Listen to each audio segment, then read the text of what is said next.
हाँ जी। गेट लग आप लोग का क्लास अभी चल ही रहा है क्या? कुछ था क्या? कुछ पढ़ रहे थे? वो टेस्ट भी दे रहे थे? अच्छा। गेट को हेलो, गेट को थोड़ा ये कहते फुट रेस्ट को।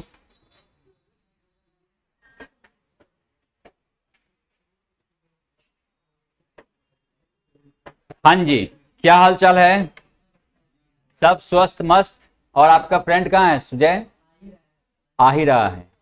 बाकी बच्चे ऑनलाइन जुड़ गए हैं और बच्चों की जोड़ी मतलब झुंड अभी बाहर भी है क्या?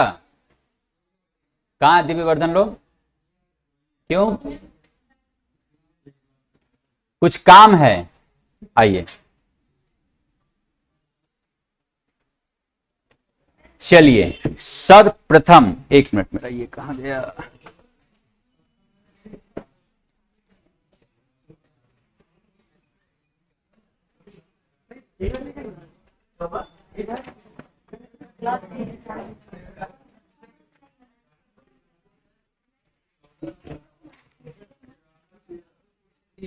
हाँ, इलास्ट्रेशन नंबर 11 समझा देते हैं, बिल्कुल समझा देते हैं। चलिए जरा सुनिएगा। सबसे पहले जरा हम रिवाइज कर लें। गुडविल में क्या सब पढ़े हैं? गुडविल में कि गुडविल का मीनिंग क्या है, ठीक ना? क्या क्या फैक्टर है गुडविल के वैल्यू को अफेक्ट करने के लिए। और तीसरा हम लोग जो पढ़ रहे हैं अभी गुडविल का वैल्यूएशन मेथड, ठीक ना?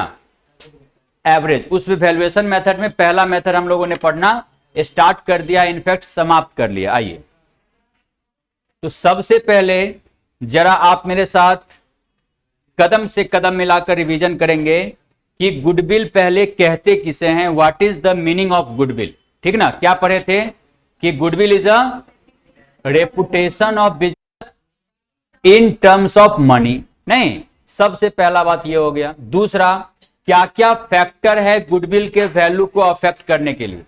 इधर उधर ध्यान नहीं, सीधा सामने मेरे आई कांटेक्ट में रहिए, ठीक ना? मेरे आई कांटेक्ट में कि गुडविल का वैल्यू निकालने में कौन कौन सा फैक्टर है जो अफेक्ट करता है। यस सर, आइए।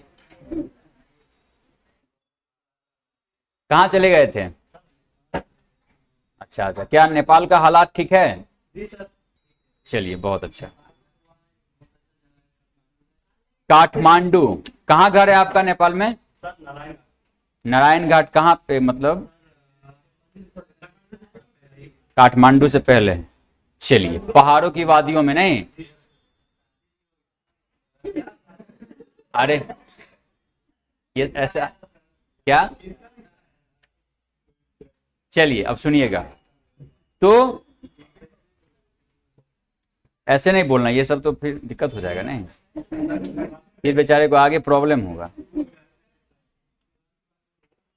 तो कहने का मतलब हुआ कि कौन कौन सा ऐसा फैक्टर है जो गुडविल के वैल्यू को अफेक्ट करता है, जरा आप बतला सकते हैं?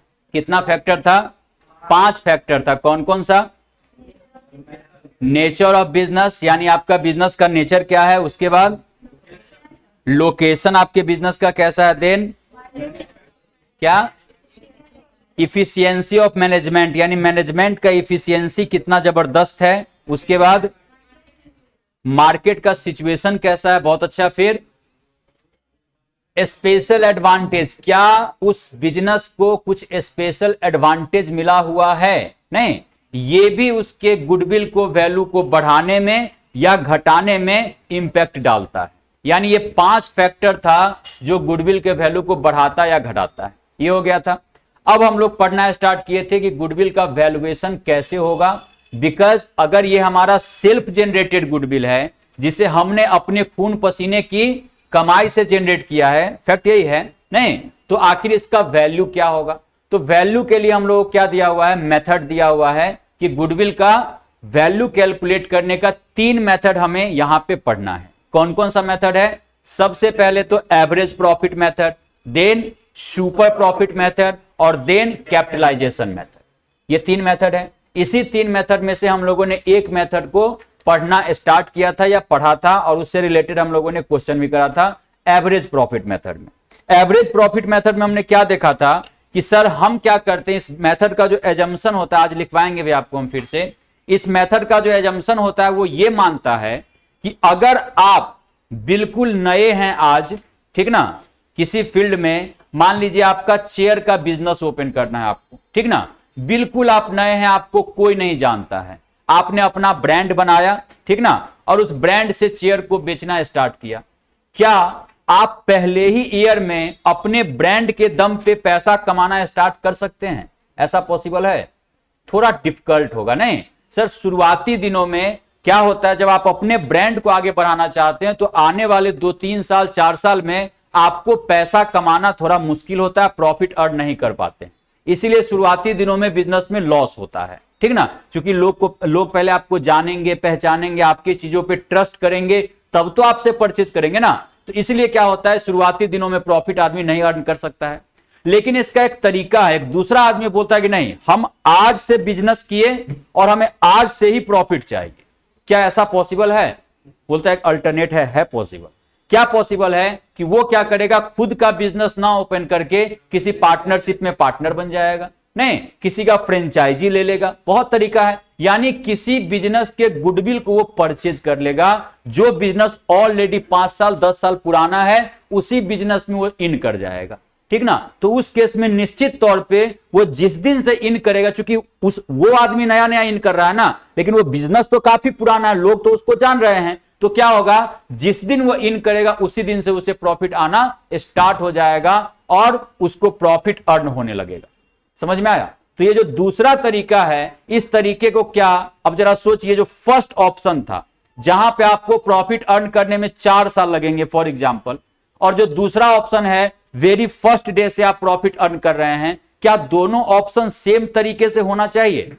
या पहले वाले ऑप्शन में तो चलो भैया हम आज अपना बिजनेस स्टार्ट किया, अपना पैसा लगाएंगे, 4 साल मेहनत करेंगे, प्रॉफिट आएगा। दूसरे वाले बिजनेस में क्या सिर्फ उतना ही पैसा लगाने से काम हो जाएगा? भाई साहब, आपको जो प्रॉफिट होगा आज के डेट से ही, जो प्रॉफिट आपको 4 साल बाद होता, नहीं तो इस बीच में जो 4 साल का प्रॉफिट हुआ वो क्या फ्री में आपको हो गया है? नहीं सर, उसके लिए किसी पार्टनर ने, किसी आदमी ने सेक्रीफाइस किया है आपके लिए, तब जाकर के आपको प्रॉफिट हुआ है, ठीक ना। और उसी सेक्रीफाइस को हम क्या नाम देते हैं? गुडविल का नाम देते हैं। Sacrifice of future profit is called goodwill also. नहीं कि भविष्य के प्रॉफिट को हमने सेक्रीफाइस किया है, दैट्स व्हाई आपको पेमेंट करना होगा और गुडविल पेमेंट करना होगा, ठीक है। तो जरा लिखिएगा, एक मेथड हम इसमें लिखवाना थोड़ा इंपॉर्टेंट है, इसलिए लिखवा देते हैं कि आज हम लोग लिखेंगे ही, आज हम लोग लिखेंगे सो दैट कि लिखने से क्या होता है, बच्चे अटेंटिव ज्यादा रहते हैं। नोट्स लिखेंगे एवरेज प्रॉफिट मेथड में, ऐसे पीडीएफ रहता है ना, तो आप लोग आराम से अपना पीडीएफ देखते रहते हैं और काम चलते रहता है, ऐसे नहीं होगा। अब क्या करना है, थोड़ा लिखने का भी प्रैक्टिस करना होगा, क्योंकि अच्छा एक चीज बताइएगा, इसमें बिहार बोर्ड से कितने बच्चे हैं? सब बिहार बोर्ड ही है, और सीबीएसई बोर्ड? अच्छा हैं, 3 आदमी हैं, ऐसा तो नहीं। क्या है, आपको मालूम है कि अगर आप चाहें, हम लोग इस बार plan mission top 10, mission top 10 का मतलब हो गया कि हमें बिहार में टॉप 10 में अपने आप को लाने का कोशिश करना है। वो कैसे आएगा, अगर आप प्रीवियस ईयर का क्वेश्चन मैं आपके सामने भी शेयर करूंगा, डिस्कस भी करूंगा, इतना मजेदार क्वेश्चन आता है, थोड़ा ध्यान दे दिया जाए तो टॉप 10 में स्थान लाना बहुत बड़ी बात नहीं, ठीक ना। तो मतलब हो गया कैसे करना है, नहीं टॉप 10 भी हम लोग ले चलते हैं, मान लीजिए टॉप ही हम लोग कर जाए, अच्छी बात है ना, नहीं मतलब 10 में अपने आप के स्थान को कैसे लाना है। अगर आप बिहार बोर्ड से, आपको मालूम है क्वेश्चन का पैटर्न क्या होता है बिहार बोर्ड में? क्या होता है, आपको 3 कैटेगरी पूछता है ना, 3 कैटेगरी का क्वेश्चन पूछता है। कैटेगरी ए जिसमें 100 क्वेश्चन आपसे ईच 1 मार्क मालूम है, और इसमें से आपको मात्र सॉल्व कितना करना पड़ता है? मात्र करना पड़ता है 50 क्वेश्चन। तो कितना नंबर हो गया? 50। कितना आसान है, 60 हो गया है। 100 पहले था, अभी 60 हो गया। अच्छा ये मतलब 100 में नहीं होकर के अब 60 हो गया, नहीं अभी आप देखें रिसेंट, चलिए रिड्यूस हो गया, तो ये मजा था आराम से। अरे छोड़ो ना यार, ठीक ना, कंफ्यूज। तीसरा देख लेते, मतलब एकदम लग रहा था फ्री में नंबर दे रहा है, चूंकि सीबीएसई वाले ने भी दिमाग, इसलिए बिहार बोर्ड भी ऐसा किया था। सीबीएसई भी आते हैं अभी, 60 में से आपको क्या करना है 50 नंबर, ठीक ना, एक एक नंबर का। दूसरा कैटेगरी क्या है, जो कि कितने नंबर का होता है, 2 मार्क्स का। ये कितना पूछता है, ये होता है 30 question at the rate of 2 marks, 2 number का, जिसमें से आपको देना पड़ता है 15 क्वेश्चन का जवाब, जो कितना हो गया 30 मार्क्स, है ना। यानी परसेंट प्रिविलेज, ये नहीं आता तो कौन सा 30 मार्क का है, दूसरा बनाएंगे नहीं, अरे छोड़ो तीसरा बनाएंगे, इतना प्रिविलेज आपको मिलता है। और जो तीसरा कैटेगरी होता है सी कैटेगरी, इसमें आपको ये 8 क्वेश्चन पूछे, कितने नंबर का, 4 मार्क्स का, यानी, और इसमें से आपको 4 क्वेश्चन, सॉरी 5 मार्क्स का, और इसमें से 4 क्वेश्चन का जवाब देना पड़ता है, 5 नंबर का हो गया, कितना हो गया 20, तो टोटल 100 मार्क्स इतने हंसते खेलते हुए आता है। नहीं, ये जब 100 था तब तो और माशाल्लाह एकदम मजा आ रहा था, नहीं ये तो 60 करके थोड़ा आपसे ये कर, फिर भी कितना जबरदस्त आप सोच सकते हैं क्या, बहुत जबरदस्त है। निश्चित तौर पर आदमी अगर चाह लेना बहुत अच्छा मार्क्स ला सकता है, बहुत मार्क्स, ठीक है। अब आते हैं, और हाँ एक चीज और बता दे भाई साहब, जब हम लोग पास किए थे 11 12, तो हम लोगों के टाइम में 11th प्लस 12 दोनों का कंबाइंड सिलेबस एक बार में पूछा जाता था, दोनों का कंबाइंड, समझ रहे हैं ना। अभी आपसे 11th का कोई क्वेश्चन पूछे तो आपसे नहीं भी बनेगा तो आपको कोई फर्क नहीं पड़ने वाला, चूंकि एग्जाम में नहीं आएगा, नहीं। लेकिन हम लोग के टाइम में 11th और 12th दोनों का कंबाइंड क्वेश्चन आता था, ठीक है। तो एक तो अब यहां पे सिर्फ 12th का आता है, 12th में भी ऐसा ऑप्शन, मतलब लगता है कि में नंबर, ठीक है। अब जरा ये सीबीएसई डिस्कस करना जरूरी इसलिए समझे, सो दैट कि हम लोगों को उस मिशन पे काम करना है, और इस मिशन में निश्चित तौर पे हमारा तो रहेगा ही साथ, लेकिन हमसे अधिक साथ आप, अब कौन आपको प्रिपेयर कर, आपके परफॉर्मेंस से हम जज कर लेंगे कौन ऐसे बच्चे हैं, और आपके लिए मैं 24 आवर जब आपको जरूरत पड़े रहेंगे, लेकिन उस मिशन को क्या करना है, अचीव, नहीं, उस मिशन को अचीव करने के लिए ये गुरु दीक्षा 24 आवर रहेगा, ठीक है। तो प्लीज आप लोग एक अपना टारगेट बनाइए, आप मतलब मन ही मन सभी बच्चे, और को मेरे साथ डिस्कस करिएगा कभी, फिर हम लोग उस पर फर्दर उस पर बात करें, क्योंकि इस बार टॉप 10 में आना है तो आना, चाहे जो हो जाए, नहीं। दूसरा है सीबीएसई का, ये जरा सीबीएसई का क्या है भाई साहब, एक तो हम लोग के टाइम में 11th प्लस 12 एक साथ पूछा जाता था, 1 एग्जाम होता था, नहीं नहीं हम लोग बिहार बोर्ड में ही थे, 11 12 एक साथ होता था। सीबीएसई में बोला या बिहार बोर्ड में भी आप बोला कि नहीं अब अलग एग्जाम होगा, 2 अलग अलग एग्जाम होगा, 11th का सेपरेट और 12th का सेपरेट। अब क्या हो गया, सीबीएसई वाले यहां पर भी 2 पार्ट कर गए हैं कोविड की वजह से, नहीं 12th को भी उन्होंने 2 पार्ट में बांट दिया है। क्या कर दिया है, तो टर्म 1 और टर्म 2, जब इसको पढ़ाने जाते हैं तो लगता है यार कुछ पढ़ना ही नहीं है, नहीं, एक तो 12th बस इतना छोटा सा, उसमें भी उसको 2 पार्ट कर देना, टर्म के हिसाब से अगर देखा जाए तो कुछ पढ़ना ही नहीं, एकदम अच्छे से आप अपने को 5 बार 7 बार रिवाइज कर सकते हैं सीबीएसई वाले, समझ में आया। टर्म 1 और टर्म 2 का भी हम डिस्कस करेंगे, सिलेबस कितना कम है आपको पढ़ना उसका अंदाजा आप नहीं लगा सकते हैं। पार्टनरशिप में भी 2 पार्ट कर दिया है, कंपनी को भी 2 पार्ट कर दिया है, ठीक है। तो बहुत कम पढ़ना है आपको, अगर आप चाहें तो 4-5 बार रिवाइज कर सकते हैं बहुत आसानी से। और क्वेश्चन कैसा आता है आपका भी वही 1-1 नंबर का, 2-2 नंबर का, ऐसा ऐसा क्वेश्चन पिद्दा वाला सी देना, ठीक ना। तो मिशन 10 में हम लोगों को एकदम से अब अग्रसर रहना है और कोशिश करना है कि इस बार किसी तरीके से हमारा वो आए, ठीक ना। चलिए आइए आज के क्लास पे और लिखना स्टार्ट करेंगे, जरा हेडिंग डालेंगे एवरेज प्रॉफिट मेथड, या पहला ऐसा डाल दीजिए method of goodwill valuation, method of, आप लोग अपना मास्टर नोटबुक बना रहे हैं ना, वेरी गुड, इसमें पहला मेथड कौन कौन सा है जरा बताइएगा। Average profit method. दूसरा मेथड है इसमें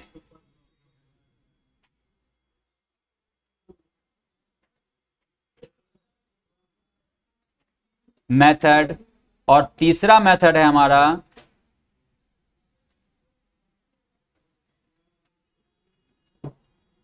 कैपिटलाइजेशन मेथड। ये 3 मेथड है हमारा जो हमें क्लास 12th के लेवल पे पढ़ना है। ठीक है, अब इसमें से हम पहला मेथड को पढ़ना स्टार्ट कर दिया था।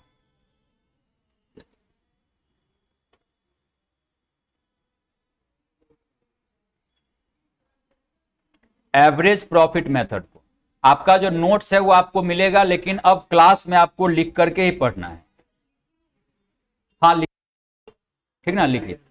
नोट्स बन चुका है, इसमें एक पॉइंट लिखवाएंगे, उसको लिख लीजिएगा अपने नोट्स में। अभी तुरंत लिखवा रहे हैं, बस वही सेम एक ही पॉइंट लिखवाना, लिखिएगा, पूरा नहीं लिखाएंगे। The basic assumption, the basic assumption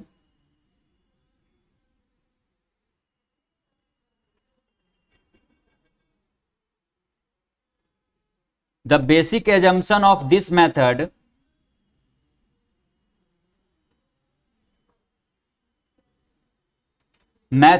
is that comma, if a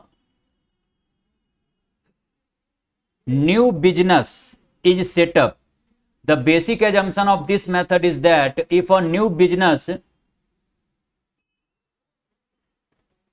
is set up,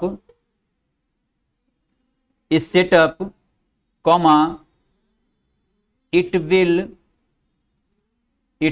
not be able to earn profit, it will not be able to earn any profit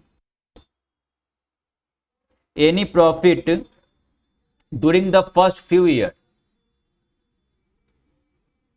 During the first few years of its operation, यानी जब आप कोई नया business establish करेंगे तो कुछ समय, कुछ साल आपको कुछ भी पैसा अर्न नहीं होगा। ये इस मेथड का एजम्पशन है, ठीक ना, ये इस मेथड का एजम्पशन है। ठीक है, full stop. Hence the person who purchase, hence the person who purchase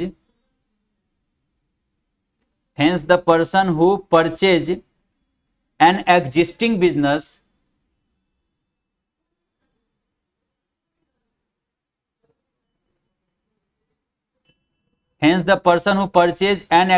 business has to pay in the form of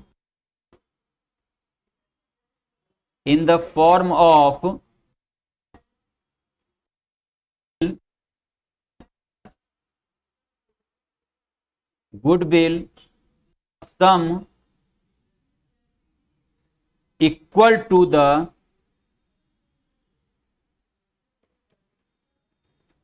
total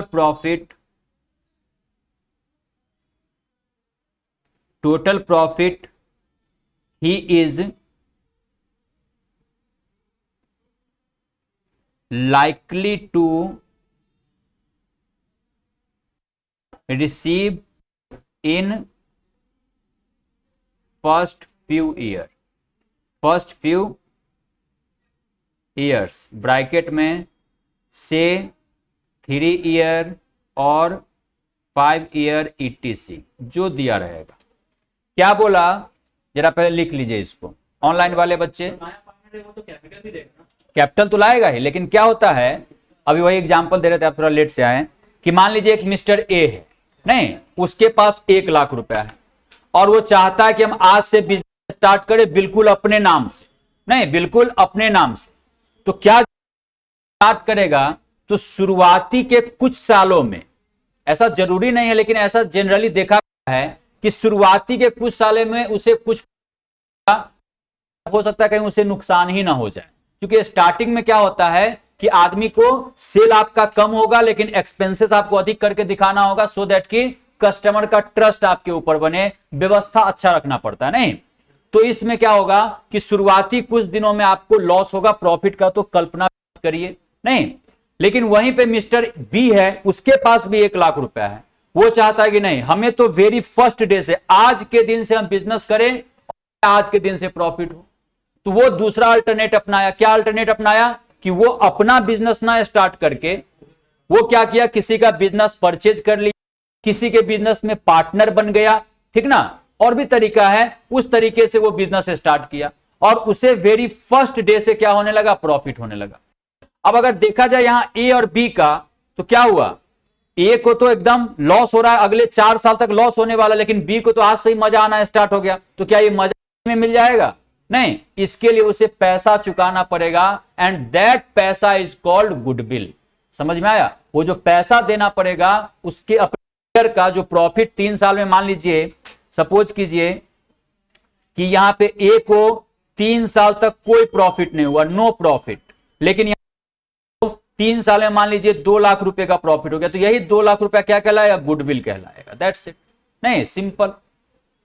okay, चलिए ये एक पॉइंट था जो कि हमें लग रहा था कि नहीं ये एवरेज प्रॉफिट में बहुत इंपोर्टेंट है लिखवाना, हमने लिखवा दिया। बाकी बातें तो आप लिखे हुए थे कि सर इसका एवरेज निकालने का 2 तरीका होता है, अगर कोई हाँ सिंपल एवरेज और वेटेड एवरेज, कोई ट्रेंड दिख नहीं रहा है तो सिंपल, और कोई ट्रेंड दिख रहा है तो वेटेड, ठीक ना? क्वेश्चन कुछ स्पेसिफिक मेथड बोला है तो क्वेश्चन को फॉलो करेंगे, ट्रेंड वगैरह देखना छोड़ देंगे, नहीं? ये सब बातें हम लोग पढ़े थे।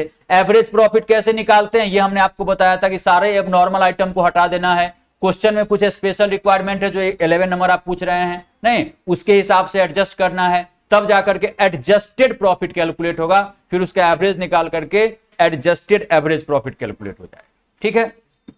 उसके बाद हमने आपको होमवर्क दिया था, और होमवर्क में क्या दिया था जरा बताइएगा, इलास्ट्रेशन नंबर 11, क्वेश्चन नंबर 13। अब आते हैं जरा हम लोग अपने बुक पे, इलास्ट्रेशन नंबर 11।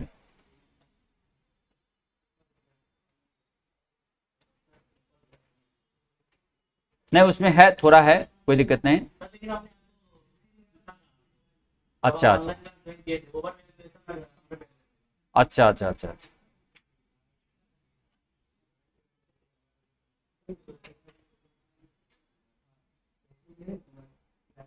आप लोगों में से किनको लगता है कि सर टॉप 10 में हम आ सकते हैं, जरा बताइएगा। बाकी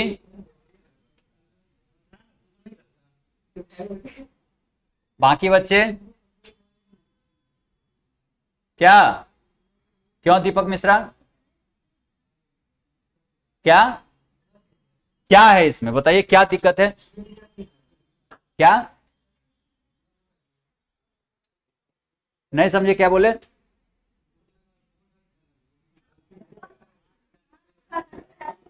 अरे भाई हम बोल रहे हैं टॉप 10 मिशन, टॉप 10, उसके लिए कौन अपने आप को समझ रहे कि नहीं सर आप मेहनत कीजिए हम आपके साथ हैं, ऐसे पीछे छोड़ दीजिएगा आप लोग।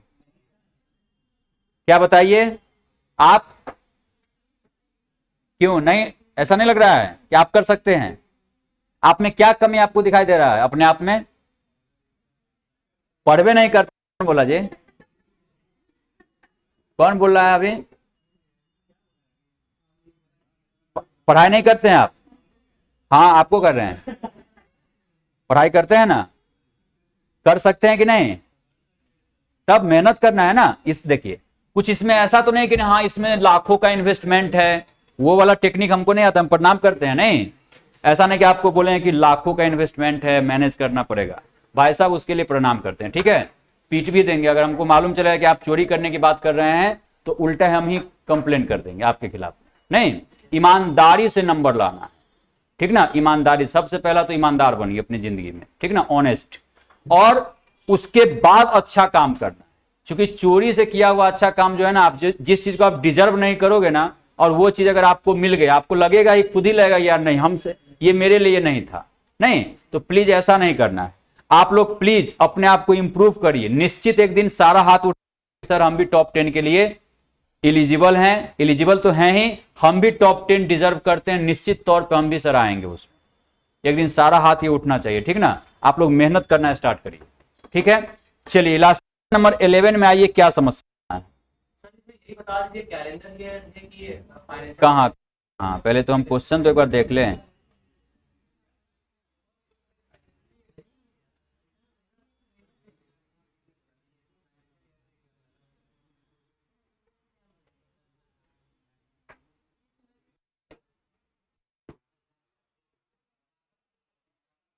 ये हाँ जी, इलास्ट्रेशन नंबर 11, इलास्ट्रेशन नंबर पहले किसी बच्चे को कोई समस्या है, यानी एग्जाम्पल नंबर 1 से लेकर के 10 तक में है किसी को समस्या? बताइएगा, नहीं है ना। एग्जाम्पल नंबर 11 कौन कौन बच्चा बना लिए हैं? सिर्फ एक। इलास्ट्रेशन नंबर 11 को किस किस बच्चे ने बना लिया है, बन गया है? अरे वेरी गुड, वेरी गुड। कौन कौन बच्चे ने अटेम्प्ट किया और नहीं बना है वो बताइए, वो भी कैटेगरी छांटना पड़ेगा ना।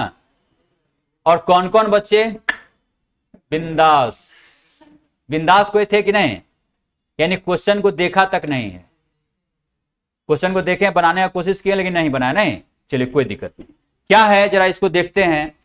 Calculate goodwill of a form basis of years purchase of the weighted average profit of last. यहां तक में तो कोई समस्या नहीं आ रहा है। क्या हमें गुडविल कैलकुलेट करना है? 3 जो निकालना है वो वेटेड एवरेज निकलेगा पिछले 4 साल के प्रॉफिट का। कोई कंफ्यूजन यहां तक में नहीं? आगे बढ़िए। लास्ट 4 ईयर वर 2012 प्रॉफिट आपको 20,000 टू 8,000 प्रॉफिट आपको 20,000। 2015 का प्रॉफिट को 30,000 रुपीज दिया।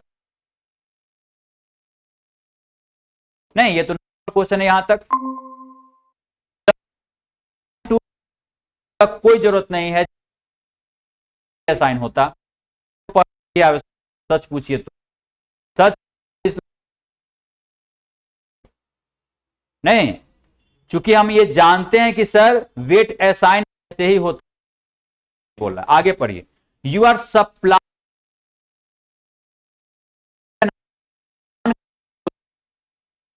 पॉइंट, ये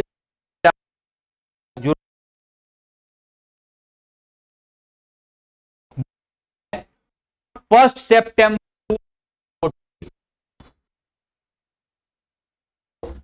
मेजर प्लांट रिपेयर आज उसमें देखिए रेट नहीं ना चल रहा है।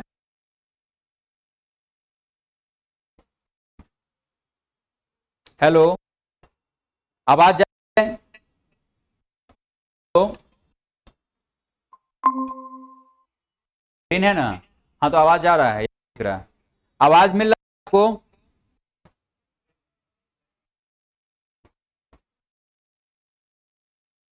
या कुमारी, अभी जरा देखिए तो। हेलो हेलो हेलो, सारा नेट खत्म कर दी है। हेलो, जरा अभी देखिए तो।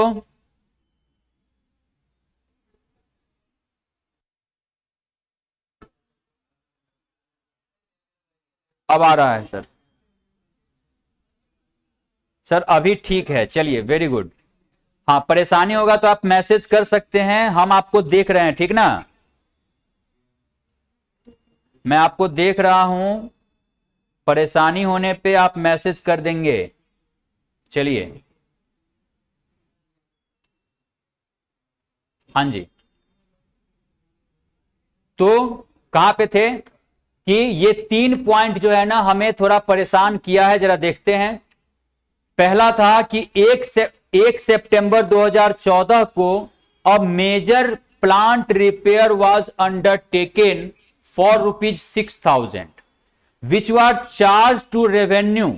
The said sum is to be capitalized for goodwill calculation subject to adjustment of depreciation of 10% per annum on reducing balance method. क्या बोला क्वेश्चन कि साहब 2014 में 2014 में एक रिपेयर करवाया गया था प्लांट एंड मशीनरी में, ठीक ना, जिसमें 6,000 रुपए का खर्च हुआ था। जिस 6,000 को क्या करना चाहिए था, कैपिटलाइज करना चाहिए था। कैपिटलाइज का मतलब मालूम है? कैपिटलाइज का मतलब होता है कि उसे कॉस्ट ऑफ एसेट्स में ऐड कर देना चाहिए था। There are two types of expenditure, there are two types of expenditure, first capital expenditure और second revenue expenditure. Capital expenditure जिसे आप एसेट्स बोलते हो ना, उसी का एक दूसरा नाम कैपिटल एक्सपेंडिचर भी है, जिसे आप प्यार से कैपेक्स बोल सकते हैं। नहीं, प्यार से होता है ना, दुलार से नहीं। और दूसरा जो रेवेन्यू एक्सपेंडिचर होता है, जिसे आप एक्सपेंस बोलते हैं ना, वही रेवेन्यू एक्सपेंडिचर सेम चीज होता है, ठीक ना। अब क्या हुआ, जो रिपेयर एंड मेंटेनेंस का खर्चा होता है ना, वहां पे दो तरह का खर्चा होता है। जैसे मान लीजिए हमारे पास कोई एसेट्स है, इस चीजों को समझिए, ये चीजों को समझिए कि रिपेयर एंड मेंटेनेंस जब हम अपने एसेट्स का करवाते हैं तो यहां पे दो बातें होती है। एक तो स्मॉल अमाउंट का खर्चा होता है, स्मॉल अमाउंट। स्मॉल अमाउंट कहने का मतलब हो गया 5 रुपया, 10 रुपया, 1,000, 2,000 ऐसे करके छोटा खर्चा, ठीक ना, छोटा खर्चा। तो ये जो छोटा खर्चा होगा ना, ये तो ऑलवेज आपका क्या होगा, एक्सपेंसिव होगा, इसमें तो कोई शक ही नहीं है। नहीं, अब मान लीजिए आपका बिल्डिंग है 1 करोड़ रुपए का, उसमें 10,000 रुपए का पेंट करवा दिए, तो क्या कौन सा बड़ा तीर मार दिए, 1 करोड़ में 10,000 रुपए का क्या वैल्यू है भाई? नहीं, तो क्या होगा, उससे आपका बिल्डिंग का वो खर्च माना जाएगा, रिपेयर एंड मेंटेनेंस का एक्सपेंसेस माना जाएगा। नहीं, यानी स्मॉल अमाउंट। अब जो बिग अमाउंट का खर्चा होता है, मेन झगड़ा यहां पे होता है, कहां पे? Big amount. नहीं, रिनोवेट करवा दिए, नहीं, फॉल्स सीलिंग लगवा दिए, डबल डेकर बनवाए, ठीक ना, ऐसा होता है। क्या होता है, यानी जो बड़ा खर्चा आप करते हैं अपने एसेट्स को रिपेयर एंड मेंटेनेंस करवाने में, वहां पे आपको देखना पड़ता है कि क्या ये जो खर्चा हमने किया है रिपेयर एंड मेंटेनेंस का, इससे हमारे एसेट्स का इफिशियंसी बढ़ गया है या इफिशियंसी मेंटेन हुआ है। बात को समझिएगा, अलग अलग बातें हैं। आपने बड़ा अमाउंट ऑफ खर्चा किया, ठीक ना, बड़ा अमाउंट। जैसे आप देखेंगे यहां पे जो ये पार्टीशन किया गया है एल्युमिनियम वाला ये पार्टीशन आपको दिख रहा है ना, देखा जाए तो ये भी एक तरह का रिपेयर एंड मेंटेनेंस ही है। नहीं, ये बिल्डिंग तो है भैया पक्के का, और इसमें एल्युमिनियम लग गया, ये भी तो एक रिपेयर एंड मेंटेनेंस है। लेकिन क्या ये एल्युमिनियम लगने से इसका एफिशिएंसी बढ़ा है या सिर्फ मेंटेन हुआ है? बढ़ा है। सर कैसे बढ़ा है? अगर आप ऐसे हटा देते, मान के जरा सोचिए कि एल्युमिनियम नहीं लगा रहता, क्या एक साथ में 3-3 क्लास चल पाना संभव था? और चौथा ऑफिस भी चल पाता? यहां पे हम पढ़ाते रहते, वहां पे इंक्वायरी होते रहता, वहां पे सर पढ़ाते, वहां पे सर पढ़ाते। नहीं, बच्चा तो एक बार में ऐसा ज्ञानी बनता, ठीक ना, अगर उससे कुछ पूछा जाता तो आधा इकोनॉमिक्स बोलता और आपको डॉक्टर के यहां जाना पड़ता। नहीं कि सर देखिए ना, मेरा बेटा जब भी कुछ पूछते हैं 3-4 सब्जेक्ट का बात बोलता है, आंसर देता है इकोनॉमिक्स में मार्शल, और तुरंत में अकाउंट में लुकास पेसियोली पे आ जाता है, और लास्ट में बीएसटी का सवाल बोल देता है। नहीं, बड़ी चक्कर हो जाता, ठीक ना। तो हम लोगों ने क्या किया, अपने इस प्रीमाइसेस का इफिशियंसी बढ़वाया है इस एल्युमिनियम के वर्क करवा करके। नहीं, तो ये निश्चित तौर पे हमारा क्या है, कैपिटल एक्सपेंडिचर है या रेवेन्यू एक्सपेंडिचर है? कैपिटल एक्सपेंडिचर है। यानी ऐसा मेजर एक्सपेंसेस जिससे आपके एसेट्स का इफिशियंसी बढ़ जाता है, that is your capital expenditure. Okay, और ऐसा खर्चा जिससे आपके एसेट्स को सिर्फ मेंटेन कर पाते हैं, जैसे अभी नीचे कारपेट नहीं लगा हुआ है ना, हम कारपेट लगा देंगे तो क्या इफिशियंसी बढ़ जाएगा? कौन सा तीर मार लेंगे? नहीं, जितना बच्चा अभी बैठता है, जो कैपेसिटी अभी उतना ही कैपेसिटी उतना ही तभी रहेगा। नहीं, ऊपर फॉल सीलिंग हो जाएगा, क्या इफिशियंसी बढ़ जाएगा? कुछ नहीं होगा। समझ में आया? कहने का मतलब हो गया कि आपको रिपेयर एंड मेंटेनेंस में आगे चल के, अभी तो 12th में आप हैं, बच्चे हैं, आपको तो क्लियर बोल दिया है कि ये कैपिटलाइज होना चाहिए, हुआ नहीं है, लेकिन हम आपको उससे बियॉन्ड भी थोड़ा नॉलेज दे रहे हैं कि आगे चल के रिपेयर एंड मेंटेनेंस का जैसे ही खर्चा आएगा ना, आपको देखना है पहले ये स्मॉल अमाउंट है या बड़ा अमाउंट है। स्मॉल अमाउंट है, कोई झगड़ा ही नहीं करना है, ठीक ना, कोई लफड़ा ही नहीं लेना है, अरे यार स्मॉल अमाउंट है, रेवेन्यू एक्सपेंडिचर होगा, दैट्स इट, खर्चा होगा, एक्सपेंस होगा। लेकिन जैसे ही बिग अमाउंट होगा, आपको चेक करना होगा कि क्या इस एक्सपेंडिचर से आपके एसेट्स का क्या हो गया है, एसेट्स का इफिशियंसी इंक्रीज कर गया है। इसको लिख लीजिए आप लोग कहीं पे, इंक्रीज कर गया है। अगर यस, हाँ इंक्रीज कर गया है, तो ये क्या हो जाएगा, तब ये हमारा कैपिटल एक्सपेंडिचर हो जाएगा। क्या हो जाएगा, कैपिटल एक्सपेंडिचर, यानी ये एसेट्स बन जाएगा। और एसेट्स कहां चला जाता है मेरे बंधु, बैलेंस शीट में चला जाएगा। नहीं, लेकिन अगर ये बड़ा अमाउंट खर्च करने के बावजूद भी आपके एसेट्स का क्या हुआ है, इफिशियंसी मेंटेन हुआ है, सिर्फ क्या हुआ है, जैसे फॉल सीलिंग, क्या छोटा खर्चा है, वो भी तो बड़ा खर्चा है ना, 40,000 50,000 रुपया लगेगा, ठीक ना, लेकिन उससे क्या हुआ, मेरा इफिशियंसी नहीं बढ़ा, सिर्फ हमारा क्या हुआ, मेंटेन हुआ है, ठीक ना, तो हमारा क्या हो जाएगा, वो हमारा रेवेन्यू एक्सपेंडिचर हो जाएगा। अगर एसेट्स का, यहां पे लिखिएगा, एसेट्स का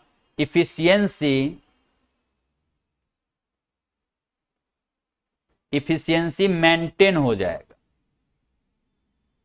मेंटेन, तो इस केस में ये क्या होगा हमारा, ये हमारा सर रेवेन्यू एक्सपेंडिचर कहलाएगा।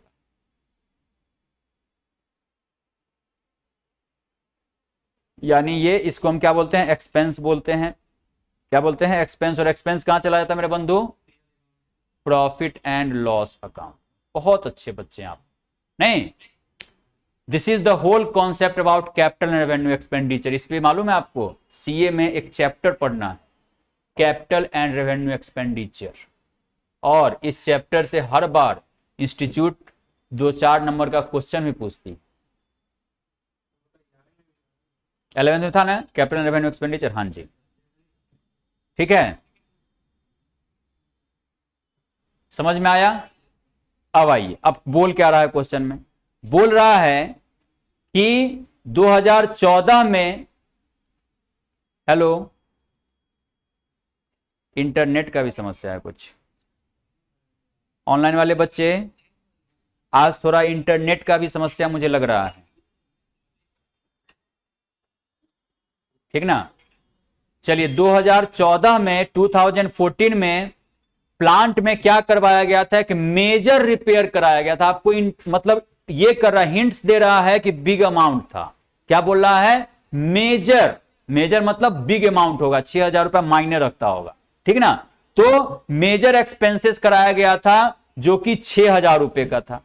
और यहां पे आपको बोल दिया गया कि जिसको उसने क्या कर लिया, गलती से खर्चा मान लिया था, रेवेन्यू एक्सपेंडिचर मान लिया था, जबकि आगे क्वेश्चन ही बोल रहा है the said sum is to be capitalised. वो क्या होना चाहिए था, कैपिटलाइज्ड होना चाहिए था, उसको कैपिटल एक्सपेंडिचर मानना चाहिए। अब इसका इफेक्ट क्या पड़ेगा आपके प्रॉफिट पे, सो जरा बताइए। तो इफेक्ट जरा देखिए, ये जो 2014 का जो प्रॉफिट है कितना, जरा देखिएगा, 2014 का कितना प्रॉफिट है, 20,000 रुपया है ना। 2014 का प्रॉफिट है 20,000 रुपया। ये 20,000 तब है जब आपने 6,000 के एसेट्स को खर्चा मान लिया था। अगर खर्चा नहीं माने रहते तो प्रॉफिट कितना होता, 20,000 होता, या उससे ज्यादा होता, या उससे कम होता, ज्यादा होता। कैसे, जैसे ही एक्सपेंस घटेगा क्या होगा, प्रॉफिट बढ़ेगा, बढ़ेगा कि नहीं। कोई चीज का खर्चा अगर घटे, मान लीजिए आपके बिजनेस में सैलरी 12 लाख रुपए का आपने पे किया, तो आपका प्रॉफिट कुछ और होगा।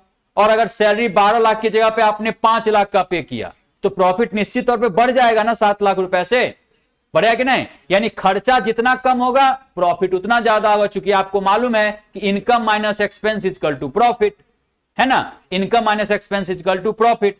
तो यहां पे क्या हुआ, यहां पे 6,000 के खर्चा को क्या करना होगा, हमें कम करना होगा, इसको कैपिटलाइज करना होगा। तो हमारा क्या हो जाता अगर ये इसको हम खर्चा को सॉरी एसेट्स को एसेट्स ही माने रहते, एक्सपेंस नहीं माने रहते, तो ये जो 20,000 का प्रॉफिट दिख रहा है ना, वो वास्तव में कितने का होता, 26,000 का होता कि नहीं। समझ में आ गया ये बात, आता यानी ऐड हो जाएगा। देखिएगा सॉल्यूशन में ऐड कर दिया, यहां पे ऐड कर दिया, add capital expenditure charge to revenue कितना, 6,000 रुपया। क्या ये समझ में आया, आया। अब दूसरा चीज, अगर इसको आप एसेट्स माने रहते तो भाई साहब आपको यह भी तो मालूम है कि एसेट्स पे सर डेप्रिसिएशन लगता है, एसेट्स का वैल्यू हर साल घटता है कि नहीं। तो इस 6,000 को अगर आप एसेट माने रहते तो क्या 2014 में 6 महीने का डेप्रिसिएशन, चूंकि 1 सितंबर को परचेज हुआ है, नहीं तो 6 महीने का, 2015 में 1 साल का डेप्रिसिएशन भी तो आप उस पे लगाते, तो डेप्रिसिएशन आपका खर्चा है, उससे प्रॉफिट आपका कमता कि नहीं कमता ना। तो क्या करेंगे, अनप्रोवाइडेड डेप्रिसिएशन, यानी ऐसा डेप्रिसिएशन जिसको हमने अभी तक प्रोवाइड नहीं किया। क्यों नहीं किया, क्योंकि हम उसको एसेट्स ही नहीं मान रहे थे, क्योंकि हमने उसको खर्चा मान लिया था, तो डेप्रिसिएशन कहां से प्रोवाइड करते भाई, समझ में आया। तो क्या हो जाएगा, इस अनप्रोवाइडेड डेप्रिसिएशन को हम यहां पे माइनस कर देंगे, लेस अनप्रोवाइडेड डेप्रिसिएशन कितना हो जाएगा सर, 2014 में 10% पर एनम के हिसाब से 6,000 का निकालिए, कितना आएगा 200। ये है कि कैलेंडर ईयर होगा कि फाइनेंशियल ईयर होगा, देखिए ईयर का दिक्कत है, नहीं ईयर इसको ये मान लीजिए, आप कैलेंडर ईयर मान लीजिए, नहीं कोई दिक्कत नहीं, कैलेंडर मान लीजिए या कैलेंडर मान लीजिए, ठीक ना। अगर 200 लिया तो निश्चित तौर पर कैलेंडर ईयर होगा, ठीक है। तो सितंबर कितने महीने का निकालेंगे, सितंबर अक्टूबर नवंबर, 1 सितंबर को किया है ना, 4 मंथ का कितना हो जाएगा 200 रुपया, समझ में आया। तो हमारा क्या हो गया, 200 रुपए का अनप्रोवाइडेड डेप्रिसिएशन, ये किस ईयर का हुआ, 2014 का। फिर आ जाइए 2015 में भी तो डेप्रिसिएशन लगता ना, 15 कितना होगा डेप्रिसिएशन, कैसे निकाले, डिमिनिशिंग बैलेंस WDB मेथड, नहीं कैसे, 2014 का सर हुआ हमारा 6,000 रुपया, इसमें से डेप्रिसिएशन हम 2014 का 200 माइनस कर दिए तो कितना बचा WDB, 5800 रुपया। अब 2015 में हम अगर डेप्रिसिएशन निकालेंगे, डेप्रिसिएशन तो किस पे लगाएंगे, इसी पे लगाएंगे, क्या 10%, कितना 580 रुपया, समझ में आया। तो this is your unprovided depreciation for 2015। यानी एक एडजस्टमेंट से आपको 3 जगह पे इफेक्ट लेना पड़ा। एक तो 2014 के पहले प्रॉफिट को ठीक करना पड़ा कि भैया 6,000 से आपने कम प्रॉफिट ले लिया था, उसको आपने बढ़ाया। फिर उस कारण से आपका डेप्रिसिएशन का इफेक्ट 2 ईयर पे पड़ा, 2014 पे भी पड़ा, 2015 पे भी पड़ा, नहीं उसको आपने ठीक किया और इस एडजस्टमेंट को आपने एडजस्ट कर लिया। ओके आगे बढ़े। दूसरा नंबर एडजस्टमेंट क्या है, ये भी बहुत मजेदार है, इसमें भी आपका आईक्यू काम करना चाहिए। The closing stock for the year 2013 was over valued bye 2400 रुपया। अगर क्लोजिंग स्टॉक जितना होना चाहिए उससे अधिक आपने वैल्यू कर लिया है तो आपका प्रॉफिट बढ़ गया होगा या घट गया होगा, बढ़ गया होगा। Because as you know that कि क्लोजिंग स्टॉक आपका इनकम साइड का पार्ट होता है। ट्रेडिंग अकाउंट याद आ रहा है, क्लास 11th आ गया कि सब खा करके पचा गए हुए हैं, याद आ रहा है। ट्रेडिंग अकाउंट हुआ करता था ना, उसके क्रेडिट साइड में बाय क्लोजिंग स्टॉक लिखते थे कि नहीं, लिखना चाहिए। सपोज कीजिए 20,000 रुपए आपने लिख दिया होगा, 22,400 रुपए, तो आपका जीपी बढ़ गया होगा और बढ़ा हुआ जीपी से आपका नेट प्रॉफिट भी बढ़ गया होगा। नहीं तो अब आपको क्या करना पड़ेगा, लेस करना पड़ेगा, माइनस करना पड़ेगा, minus over valued of closing stock. नहीं अब जरा देखिए किया है कि नहीं, यहां पे less over valued of closing stock किस ईयर में, 2014 में। क्या एक सिर्फ यही एडजस्टमेंट होगा या और होगा, सर हम जानते हैं एज वी नो दैट, नहीं कि सर इस साल का यानी 2013 का ही तो क्लोजिंग स्टॉक 2014 में ओपनिंग स्टॉक हो गया होगा। 2013 में इनकम साइड में हिल रहा होगा, 2014 में एक्सपेंस साइड में चला गया होगा। प्रॉफिट को क्या कर दिया होगा, प्रॉफिट को घटा दिया गया होगा। नहीं चूंकि ओपनिंग स्टॉक एक्सपेंस साइड होता है और एक्सपेंस साइड अगर ज्यादा है तो प्रॉफिट कम हो गया होगा। क्या करना पड़ेगा, बढ़ाना पड़ेगा, ठीक ना। तो ऐड कर देंगे क्या चीज का, over valued of opening stock. यहां पे देखिए कितना 2014 में जाके 2400 रुपए ऐड हो जाएगा। कोई बच्चा बोलेगा सर इससे क्या इफेक्ट पड़ा, 13 में आपने कम किया, 14 में ऐड कर दिया। अगर कंबाइंड इफेक्ट देखा जाए तो मेरे बच्चे कुछ नहीं पड़ा, लेकिन यहां पे चूंकि वेटेड एवरेज मेथड लगाना है इसलिए इफेक्ट पड़ेगा, आपको एडजस्ट करके दिखाना पड़ेगा। सिंपल एवरेज मेथड रहता कोई फर्क नहीं पड़ता, अगर आप इस एडजस्टमेंट को इग्नोर कर देते तो भी। मैं क्या बोल रहा हूं समझ में आया।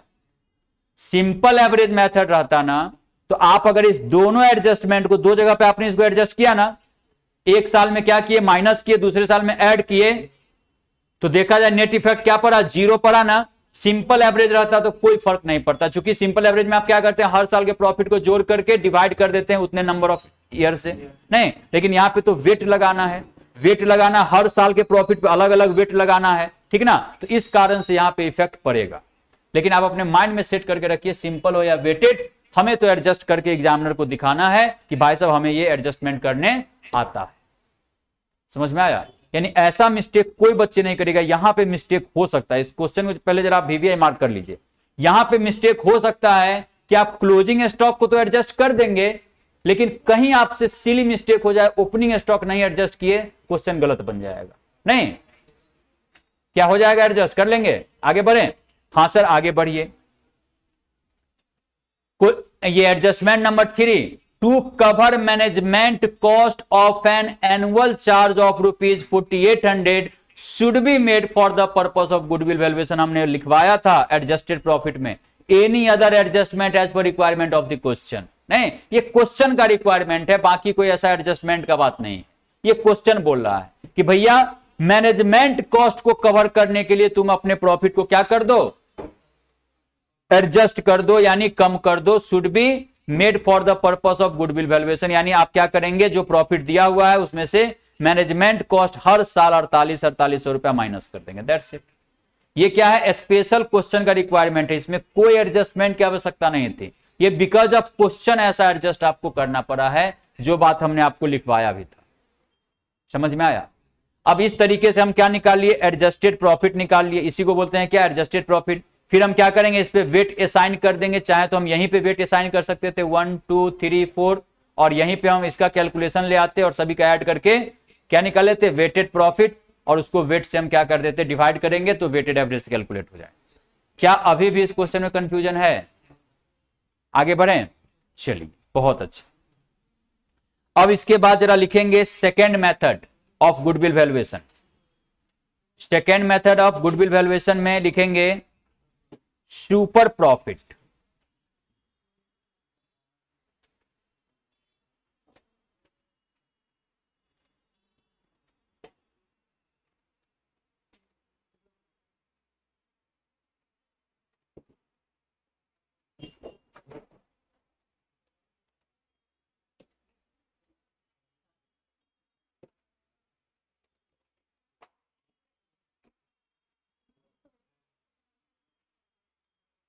क्या हुआ,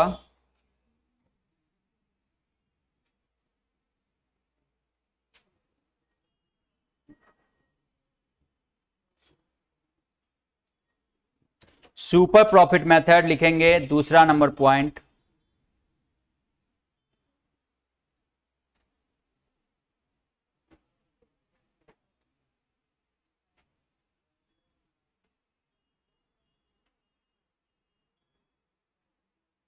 पहले तो इस मेथड का एजम्पशन जानना पड़ेगा।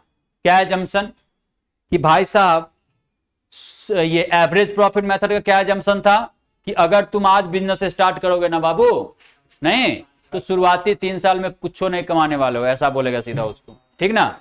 इसीलिए मेरे साथ जुड़ जाओ, 1 लाख रुपया कैपिटल का लाओ, 50,000 रुपया गुडविल का लाओ, अपने साथ तुमको अटैच कर लेते हैं और आज से ही प्रॉफिट कमाओ, मजा करो। नहीं, क्या ही चक्कर में पड़ा हुआ है। ये था किसका मानना, एवरेज प्रॉफिट का। सुपर प्रॉफिट का कुछ और मानना है।